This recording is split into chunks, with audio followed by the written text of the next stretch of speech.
I was about 8 years old when this happened, back in the spring of 2005. My family wasn't particularly religious, but we loved community events, especially around holidays.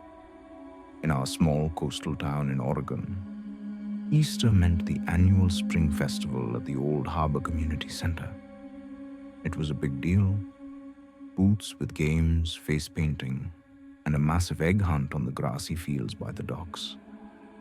The air always smelled like salt water mixed with popcorn and cotton candy. My parents, both teachers at the local elementary school, volunteered every year helping organize the activities. They'd drag me along, but I didn't mind. I loved the excitement, the crowds, and the chance to win prizes. That year, the festival was bigger than ever. The community center was an old brick building from the 1920s, with creaky wooden floors and high ceilings.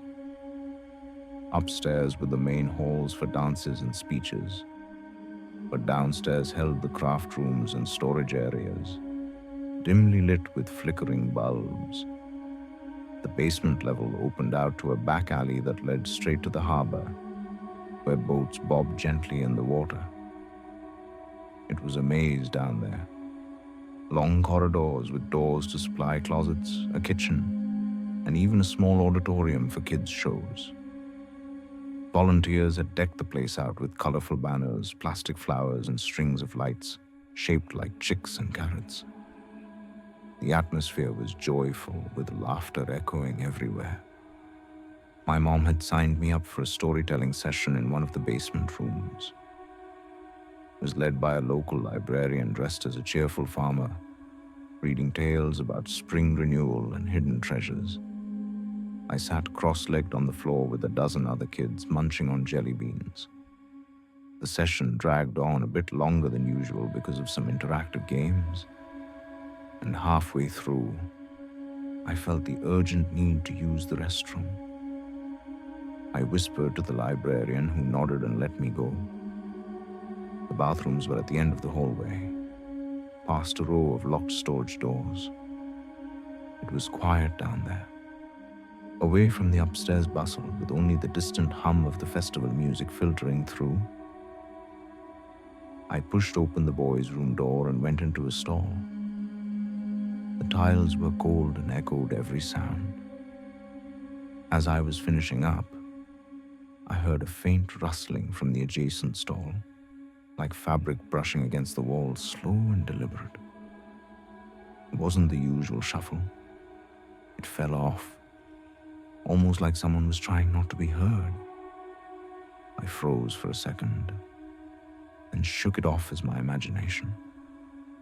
Washing my hands at the sink, I glanced in the mirror and saw the stall door creak open behind me. Out stepped a tall figure in a mascot costume. Not a bunny, but a giant spring chicken, with yellow feathers that looked faded and matted, as if it had been stored in a damp box for years. One of the plastic eyes was cracked, giving it a lopsided gaze. At first, I wasn't frightened. Mascots were everywhere at the festival. Clowns, animals, even a walking egg. I turned around with a grin, thinking this was part of the fun. "Hey, are you here for the egg hunt?" I asked, my voice echoing a bit too loudly in the empty room. The figure didn't respond right away. It just stood there, head cocked slightly, the costume's beak hanging open in a perpetual smile. Then, after what felt like forever, it lifted a gloved hand and beckoned toward the door. Its voice came out muffled and deep. "You've been selected for a special prize. It's waiting just outside in the alley by the water." Excitement bubbled up in me. A secret prize. That sounded amazing. I didn't think twice. The festival was full of surprises, and this seemed like one. I followed as it pushed open the heavy back door which led to the narrow alley behind the center. The door was supposed to be locked, but it swung easily. Outside, the salty breeze hit me, and the sound of waves lapping against the docks grew louder. The mascot led me toward a weathered van parked at the alley's end, half hidden by stacked crates and fishing nets. It was an old vehicle, rusted around the edges, with tinted windows that reflected the overcast sky. We were almost there when I noticed something strange. Another figure in an identical chicken costume emerging from the van's side door. My steps faltered. Why two? It didn't make sense. The magic evaporated, replaced by a knot of unease in my stomach. Just then, a volunteer, a kind older woman named Mrs. Harlan, who helped with the face painting booth, rounded the corner from the harbor side. She was carrying a box of supplies and spotted us immediately. Her face went pale, and she dropped the box with a clatter, shouting, "Hey! What are you doing with that child?" The mascot holding my hand released it like it was hot and dashed to the van. The engine roared to life, and they sped off down the alley, tires screeching on the wet pavement. I ran to Mrs. Harlan, who wrapped me in a hug and hurried me back inside. As the van turned the corner, I swear I glimpsed a small shape in the back seat. A kid's silhouette, huddled low. I told Mrs. Harlan, but she was too focused on getting me safe. The rest of the day blurred into police questions, my parents' tears, and the festival grinding to a halt. Investigators figured the culprits had sneaked in through the unlocked back door, perhaps posing as volunteers to blend in. No missing kids were reported nearby, but the thought of that shadow in the van haunts me. Who knows how many close calls there are at events like that? Every Easter now, when I see festival mascots, I remember how innocence can blind you to danger lurking in plain sight. Fast forward to my teenage years, around 2018. I'd just finished junior year in high school, living in a suburban neighborhood outside Seattle. Easter wasn't about church for us anymore. It was a break from school, a time for hanging out with friends. My crew, consisting of me, Tyler, Max, Lena, and Brody, had this tradition we'd started a couple years back. A nighttime adventure game we called Shadow Hunt. It was our spin on hide and seek, mixed with treasure elements. We'd hide small tokens, like painted rocks instead of eggs, around a chosen spot, and teams would compete to find them while evading capture. The rules were loose. No cheating with phones, stick to boundaries, and end by midnight. That year, with Good Friday off school, we planned a sleepover at Lena's place. Her family had a sprawling house on the edge of a ravine, with a vast, overgrown park backing up to it. A mix of trails, dense ferns, and old-growth trees that stretched into a nature reserve. Her parents were away visiting relatives until Saturday, so we had free rein. We gathered in her rec room, snacking on pizza and debating teams. A coin flip put me with Tyler and Max as guardians, hiding the tokens and seeking, while Lena and Brody were the raiders, hiding and stealing tokens. As dusk fell, we headed out with headlamps and walkie-talkies for emergencies. The park was familiar. We'd played there before. Boundaries were the ravine edge, a chain-link fence to the north, and a stream to the south. We gave the raiders a head start to hide, then scattered our 5 tokens, small glow-in-the-dark stones, in clever spots. Timer set for 45 minutes. We split up to patrol. I took the western trail, dimming my light to rely on the moon filtering through the canopy. The air was crisp, filled with the chirp of crickets and the rustle of leaves. About 15 minutes in, I spotted a shadow shifting behind a cluster of boulders. It was humanoid, crouched low. Thinking it was Brody. He always picked bold, nearby hides. I crept closer, heart pounding with the thrill of the game. When I was close enough, I leaped out, tagging the shoulder and whispering, "Tagged, you're out." But as the figure spun around, my blood ran cold. It wasn't Brody. It was a disheveled adult with matted hair, wild eyes, and clothes caked in mud. He reeked of sweat and something metallic. Before I could back away, he lunged, pinning me against a tree. His hands clamped around my arms and he hissed, "Quiet, or it'll be worse." Panic surged. I kicked and yelled, but his grip tightened. Stars danced in my vision as I struggled. Then, a beam of light sliced through the darkness, Tyler's headlamp, approaching fast. He'd heard my shout. The man released me with a curse and vanished into the underbrush, branches snapping in his wake. Tyler reached me, helping me stand. "What the hell was that?"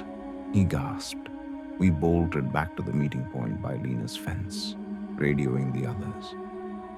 When everyone regrouped, breathless and confused, Max dropped a bombshell.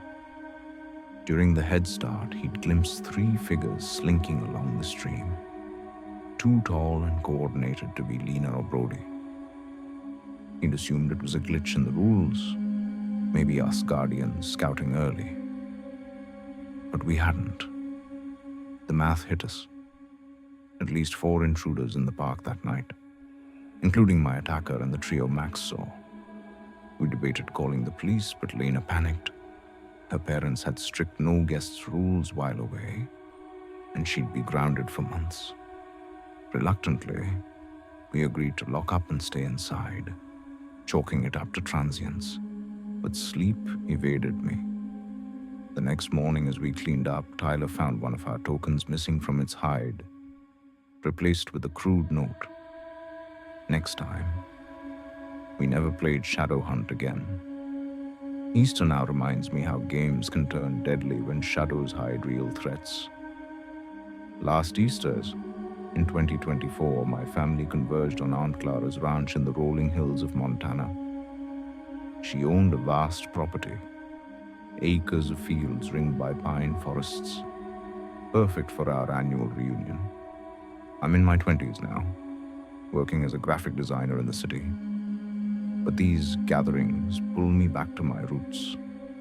Aunt Clara's place was a sturdy log home with wraparound porches, barns for horses, and trails winding into the woods. My relatives were a hearty bunch.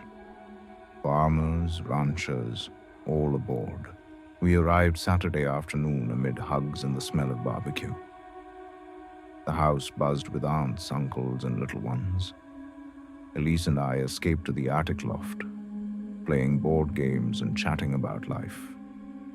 She raved about the forests, miles of untouched wilderness with hidden meadows and wildlife. "It's like stepping into another world," she said.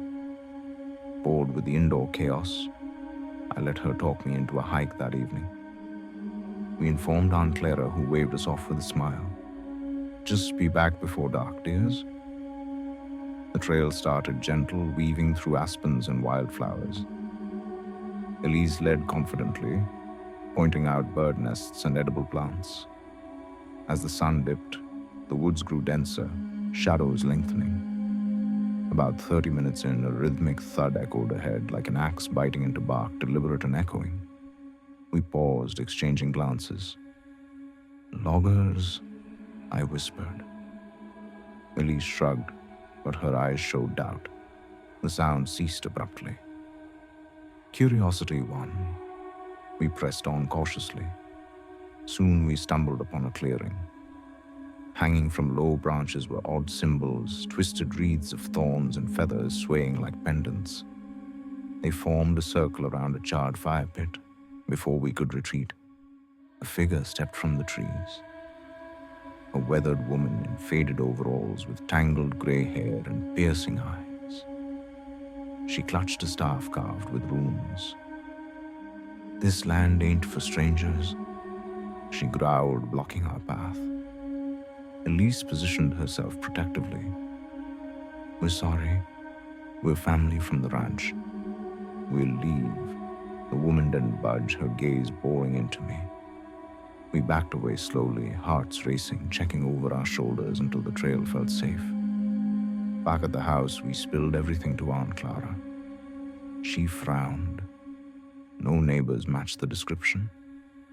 Talk of searching the woods fizzled. No one wanted trouble on holiday eve. That night, insomnia struck. Around 4 a.m., I wandered to the kitchen for water.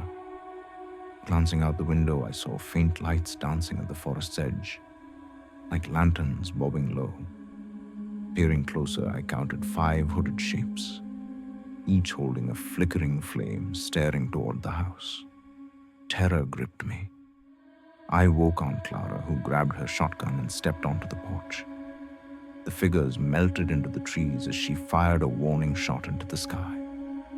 Chaos ensued, family rousing, debates raging. The reunion carried on tensely, but the spell was broken. Months later, Aunt Clara reported strange markings on trees, but no further sightings. Easter now evokes vigilance. How isolation breeds unseen perils, and family bonds are our truest shield.